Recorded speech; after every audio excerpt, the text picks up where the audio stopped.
Less than a month before the device is anticipated to be officially unveiled, Apple's iPhone 15 is thought to have been found in its regulatory database.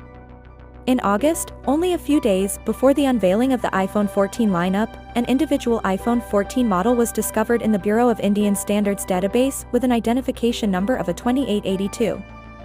This was the standard iPhone 14 model made for other nations and regions, but now My Smart Price has discovered an Apple device with a model number of 3094 in the BIS database.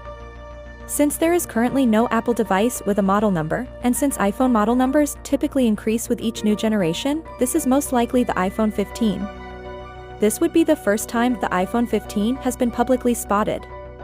Earlier today, Bloomberg informed that production of the iPhone 15 had begun in India, marking the first time the latest version of the iPhone had begun production outside of China before the device was announced. It appears likely that the gadget filed in the BIS is the same model being produced in large quantities in India. In addition, with the switch to USB-C, the iPhone 15 models could get higher charging speeds of up to 35%.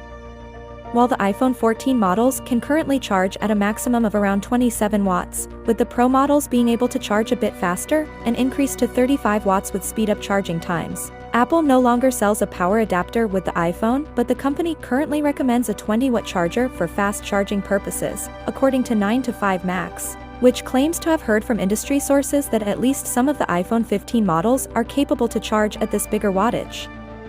The new iPhone 15 model supports charging at up to 35 watts. The iPhone 15 models will support faster charging speeds due to the switch to Type-C, according to Apple analyst Ming-Chi Kuo. He said that the higher speeds will be available with MFI certified chargers, including the 20 watts power adapter.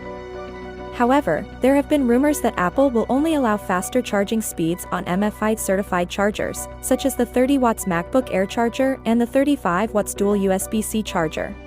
Finally, what are your thoughts about it? So without being said, let me know your thought in the comment below, and if you are new here, please subscribe. Peace out.